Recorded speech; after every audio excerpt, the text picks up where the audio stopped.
여러분 안녕히 주무셨습니까? 참 좋은 아침입니다. 우리 2017년 9월 7일 목요일 말씀으로 드리는 오늘의 번제 함께 합니다. 시편 20편 말씀으로 같이 하겠습니다. 1절부터 9절까지 같이 읽어봅니다. 시작.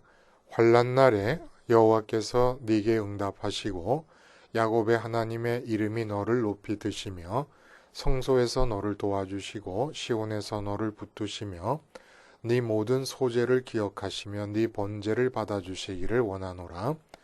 내 마음의 소원대로 허락하시고 네 모든 계획을 이루어 주시기를 원하노라. 우리가 너의 승리로 말미암아 계가를 부르며 우리 하나님의 이름으로 우리의 깃발을 세우리니 여호와께서 네 모든 기도를 이루어 주시기를 원하노라. 여호와께서 자기에게 기름 부은 받은 자를 구원하시는 줄 이제 내가 아노니 그의 오른손에 구원하는 힘으로 그의 거룩한 하늘에서 그에게 응답하시리로다.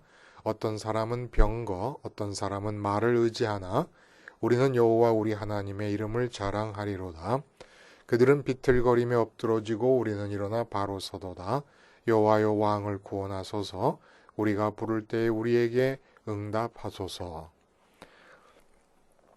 오늘 우리가 함께 읽은 이 시편 20편 말씀 중심으로 한 땀 한 땀 일용할 사명으로 라는 제목의 하나님 말씀 증거합니다.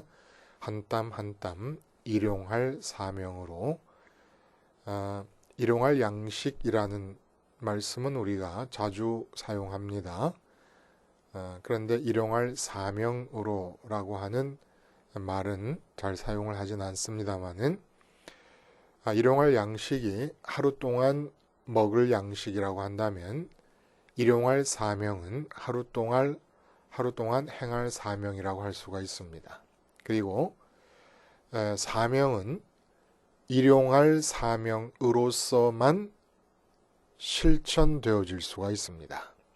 그러니까 오늘 이루어지는 사명이 아니면 단순히 나의 사명이 무엇이다 라고 하는 어떤 사명에 대한 의식과 깨달음만 있어 갖고는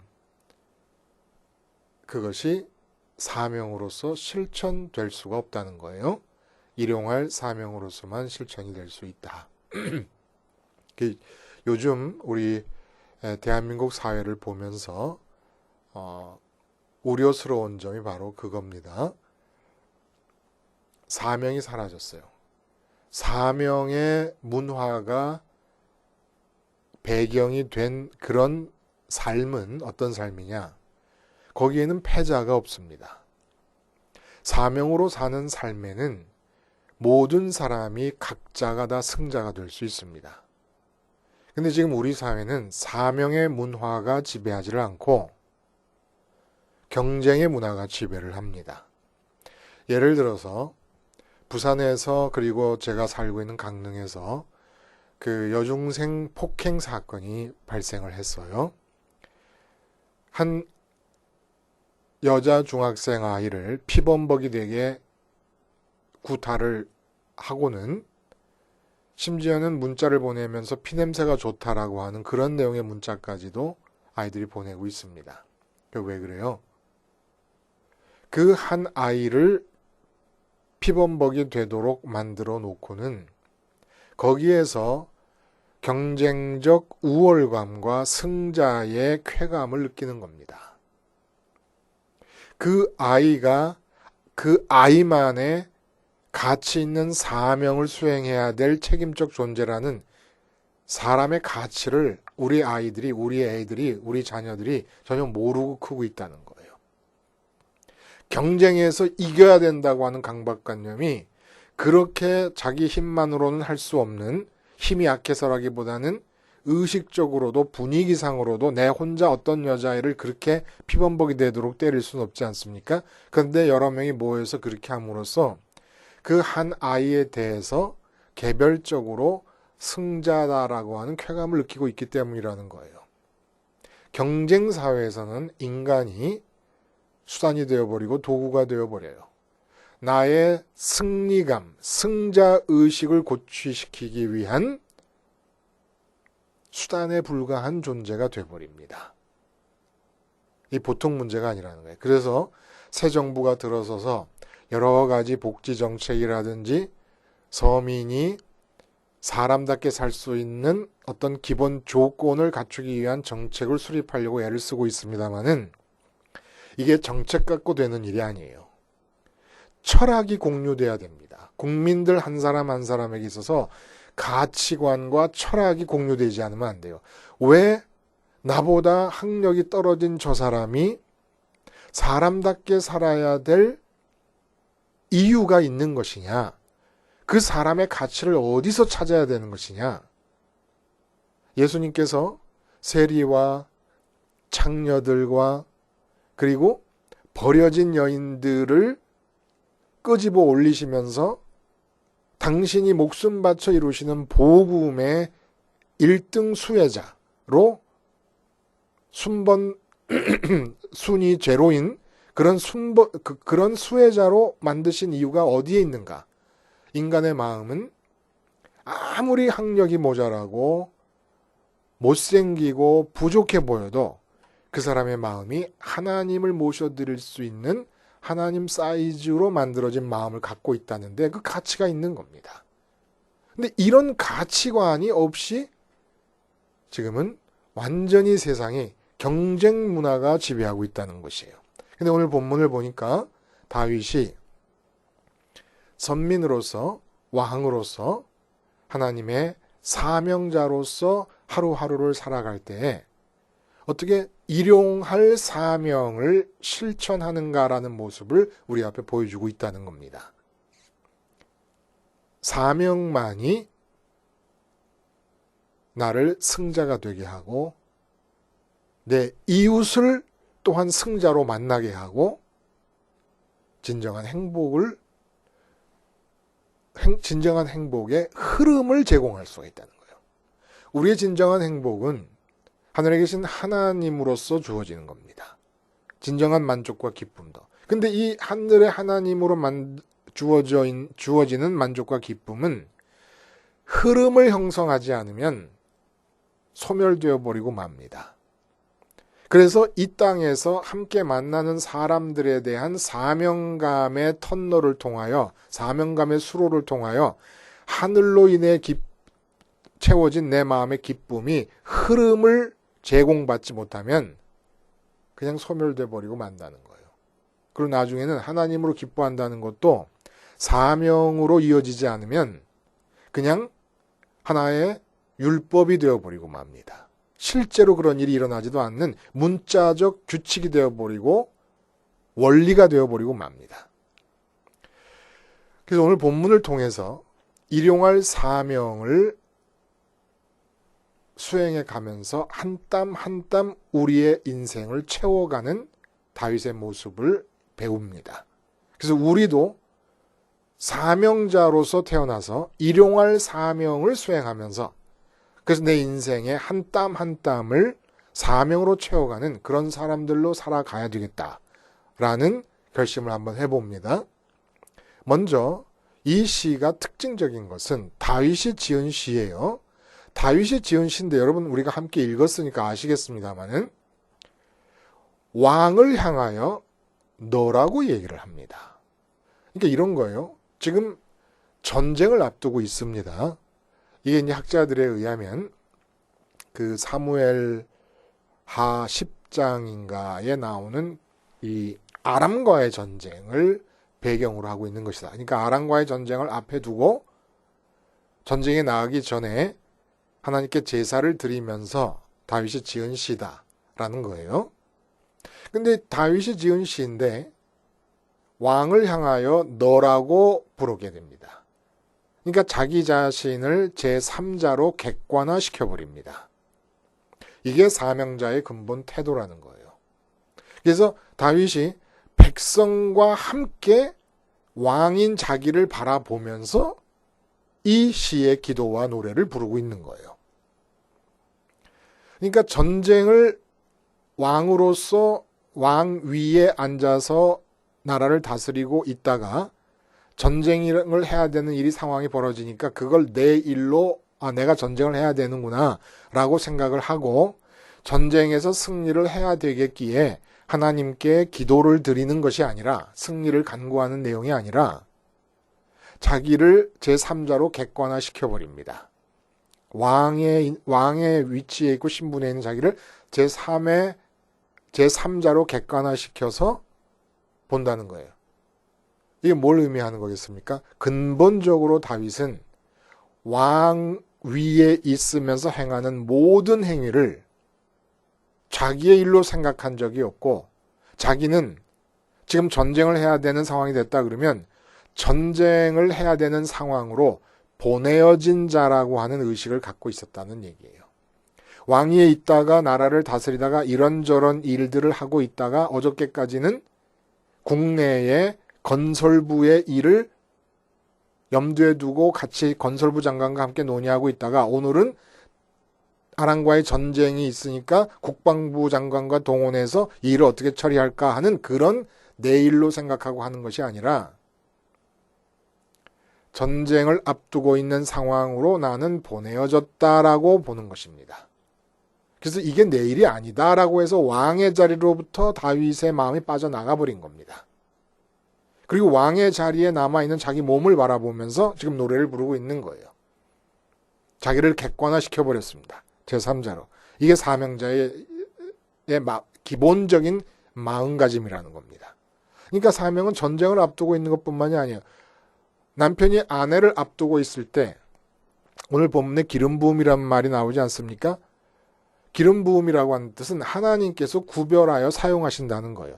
한 여자의 남편이라는 입장은 어떤 입장이에요? 기름 부음의 입장이에요. 그 여자에 대해서 남자가 35억 명이 이 지구상에 있지만 남편으로 사용된 하나님이 그 여자에 대해서 남편으로 사용할 사람은 나밖에 없어요. 그러니까 내가 그 여자에 대해서는 남편으로 기름 부음 받은 자입니다. 또 내 자식들을 보면 자식들에 대해서는 내가 바로 그 자식들에 대해서 엄마로 남편으로 기름 부음 받은 자라는 거예요. 이게 사명자라는 겁니다. 근데 부부가 서로 이렇게 마주보게 될 때 남편도 아내도 나를 객관화시킵니다. 그리고 남편인 사람을 향하여 남편인 나를 향하여 내가 오늘과 같은 기도를 드리면 된다는 거예요. 직장에 갑니다. 그러면 직장에서 내가 과장이고 부장이니까 내게 주어지는 일들을 잘 처리해야 되겠다라고 생각하지 않아요. 그 직장에서 그 과장, 그 부장 자리에 기름 부음을 허락하신 것입니다. 하나님께서 나를 그 자리에서 사용하시는 것이에요. 그러면 나를 제3자로 객관화시키라는 겁니다. 나는 그 자리에 보냄을 받은 것이지 그 자리에 내가 있는 것이고 원래부터 그리고 내게 주어지는 내 일을 하는 것이다.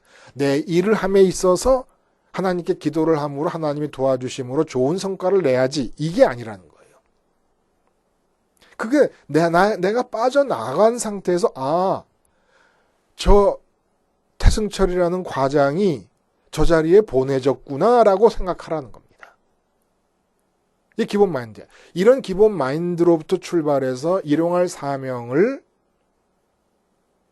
한순간 한순간 한 땀 한 땀 내 인생을 채워나감에 있어서 사명 수행은 전반부와 후반부로 나뉩니다. 오늘 본문을 보면 전반부의 내용은 무엇이냐 하면은 1절부터 3절까지로 이루어져 있어요. 그래서 이 전반부의 내용은 먼저 전쟁을 앞두고 있는 너 자신의 마음이 하늘의 하나님으로 온전히 충만케 되고 만족케 되고 기쁘게 되라. 사명자에게 하나님이 원하시는 것은 사명자 자신에게 복으로 채우시는 것입니다. 그냥 허기진 배를 움켜잡고 사명자로 살라는 얘기를 하는 게 아니에요. 그래서 사명자로 산 뒤에 상을 주시겠다는 얘기가 아닙니다. 상은 은혜 위에 은혜예요. 은혜로 충만하게 되고 내 마음의 배가 부른 뒤에 그리고 타인을 향하여 사명자로 나가라는 얘기를 하시는 것입니다. 그게 뭐가 도대체 어떤 내용이기에 그렇게 말할 수 있느냐. 1절에 보면은 환난 날에 여호와께서 너에게 응답하시고 야곱의 하나님의 이름이 너를 높이 드시며 라고 하는 말이 나와요. 하나님의 이름이 너를 높이 드시면, 다윗이 다윗을 향해 지금 기도를 하는 거예요. 노래를 하는 것이고, 그러면 하나님의 이름이 다윗을 어떻게 높인다는 거겠습니까? 이건 우리는 당장에 전쟁에 대한 승리로서 승자가 되니까 높아진다. 이게 바로 경쟁 문화에 지배당하고 있는 의식 구조에서 나오는 성서 번역이라는 거예요. 그게 아니에요. 사명 문화에 익숙한 사람은 이걸 이렇게 보지 않습니다. 하나님의 이름이 너를 높인다는 건 뭘 뜻하느냐? 하나님의 이름은 하나님의 존재를 가리키고 있습니다. 근데 우리가 여기 7절에 보면은 6절에 보면은 그의 거룩한 하늘에서 그에게 응답하신다라는 얘기가 나오잖아요. 하나님의 이름은 땅에 있고 하나님의 이름이 가리키는 하나님은 거룩한 하늘 높은 곳에 계십니다. 근데 내가 이 땅에서 하나님의 이름을 마음이 붙잡습니다. 하나님의 이름을 붙잡으면 그 하나님의 이름이 내 마음의 엘리베이터가 됩니다. 아니면 우주선이 됩니다. 하늘에 계신 하나님께로, 그 이름이 가리키는 하나님께로 내 마음을 끌고 가는 우주선이 된다는 거예요. 그래서 하나님의 이름을 내 마음이 붙들면 내 마음이 거룩한 하나님이 계시는 그 하늘까지 올라가기 때문에 하나님의 이름이 너를 높이 드시며 라는 기도를 하고 있다는 거예요. 근데 그러면 내가 지금 계속해서 하나님의 이름을 부르면서 살고 있는데 실제로 내 마음이 그렇게 하늘로 올라간 것 같은 경험을 해본 적이 나는 없다라고 하는 건 왜 그러느냐? 하나님의 이름을 붙잡음이 그냥 입으로 하나님의 이름을 부른다고 되는 일이 아니라는 겁니다. 2절에 보면 성소에서 너를 도와주시고 시온에서 너를 붙드신다. 무슨 얘기입니까? 내가 하나님의 이름을 붙잡는데 성소를 통해서만 올바로 붙잡을 수가 있고, 시온도 마찬가지죠. 예루살렘을 가리키는 것이며 예루살렘에 있는 성막, 다윗 시대는 성전이 없었으니까 성막을 염두에 두고 시온이라고 부르는 것이에요. 이 성막을 통해서 하나님의 이름을 붙들면은 그 하나님의 이름이 내 마음의 엘리베이터가 돼서 높은 하늘에 계신 하나님께로 내 마음을 끌고 간다는 겁니다. 그냥 이 예루살렘 성막의 도움 없이, 시온의 도움 없이, 시온산에 계신 하나님의 붙들어 주심이 없이 그냥 내가 멋대로 내 마음대로 하나님의 이름을 여호와라고 부른다고 해서 하나님과의 만남, 내 마음이 하늘로 올라가는 일이 생기는 게 아니라는 거예요. 그러면 도대체 성소를 통해서 하나님의 이름을 붙잡는다는 게 도대체 뭐냐? 그래서 성전이나 성막을 하나님이 뭐라고 하셨어요? 내 이름을 두기 위하여 선택한 곳이라고 얘기를 하신 것이에요. 그곳에서만 하나님의 이름을 붙들어야 되는 거예요. 그럼 그곳에서는 무슨 일이 일어나기에 하나님의 이름을 붙드는 것이, 하나님의 이름을 붙잡는 것이 제대로 돼서 하나님의 이름의 엘리베이터처럼 내 마음을 하늘로 끌고 올라갈 것인가? 모든 소재, 3절에 소재를 기억하시고 번제를 받아주시기를 원하노라 라는 얘기가 나옵니다. 소재라는 것은 시간을 갈아버린다라는 뜻이에요. 번제라는 것은 내 존재를 죽인다 이런 뜻입니다. 시간과 존재, 아주 중요한 것이죠. 시간이라는 것은 우리가 존재하는 방식입니다. 양식이에요. 존재하는 양식. 존재를 시간을 따라 하고 있습니다. 존재가 없어지면 시간이 끝나는 거죠. 그리고 번제라는 건 존재의 상태를 죽이는 겁니다. 다른 이름을 마음이 붙들고 있어요. 돈이라는 이름, 내 자식이라는 이름, 회사 승진이라는 이름. 그 이름을 붙드는 것이 이게 뭐예요? 믿음이에요. 믿음. 왜 그 이름을 붙듭니까? 그 이름을 붙든다는 것은 그 이름이 가리키는 존재가 내게 기쁨이 될 거라고, 만족이 될 거라고 믿기 때문에. 그래서 돈을 생각한다라고 하는, 돈의 이름을 붙들고 있는 거예요. 왜 돈을 붙들어요? 돈이라는 이름을 붙들어요? 돈이라는 이름이 가리키는 실제 돈을 가지면 행복할 거라고 믿으니까. 자식을 생각하고 있어요. 왜 자식이라는 이름을 붙들어요? 자식의 형통이 주어지면 내게 기쁨이 좋을 걸 믿으니까. 이 믿음이 원죄라는 거예요. 하나님 이외의 이름을 붙드는 것, 하나님 이외의 다른 것들이 기쁨을 줄 거라고 믿어서 그 이름을 붙잡는 것. 그래서 번제는, 소제는 매 시간마다 하나님의 이름을 붙들겠다고 하는 나의 소원을 하나님께 아뢰는 것이고, 번제는 다른 이름을 붙들고 있는 내가 죽는다는 걸 뜻하는 겁니다. 이게 바로 십자가에서 완성이 되지요. 소재와 번제와 심지어 전제까지도 포도주를 붓는. 그래서 포도주의 의미가 뭐예요? 항상 번제를 드릴 땐 사실은 포도주 붓는 전제가 같이 드려졌거든요. 여기서는 누락됐지만 이게 뭐예요? 하나님의 이름이 가리키는 하늘에 계신 하나님만이 나의 기쁨이 된다라는 고백을 포도주로 부었던 겁니다. 그래서 십자가 생활화라고 하는 것으로 내 마음이 하나님의 십자가를 붙잡고 내 마음이 하나님의 이름을 부를 때 내 마음에 대해 하나님의 이름이 엘리베이터가 돼준다는 거예요. 끌어올려 준다는 겁니다. 왜? 주님이 부활과 승천하시면서 엘리베이터 길을 내셨기 때문에. 이렇게 해서 네가 먼저 전쟁을 앞두고 있지만 하늘에 계신 하나님으로 채워지라는 얘기입니다. 그 다음에 나오는 얘기가 기가 막혀요. 네 마음의 소원대로 허락하시고 네 모든 계획을 이루어주시기를 원하노라. 어떻게 보면 너무너무 이기적이고 하나님을 생각하지 않는 기도 같아요. 다윗이 다윗을 보고 이렇게 기도하는 겁니다. 자기 자신을 객관화시켜 놓고는 다윗이 기도하는 거예요. 다윗아, 네가 무슨 소원을 갖든지 허락하시고 네가 무슨 계획을 이루든지 하나님께서 이루어 주시기를, 계획을 갖든지 이루어 주시기를 원하노라. 이런 세상의 이기적인 기도가 어딨겠나 싶어요. 근데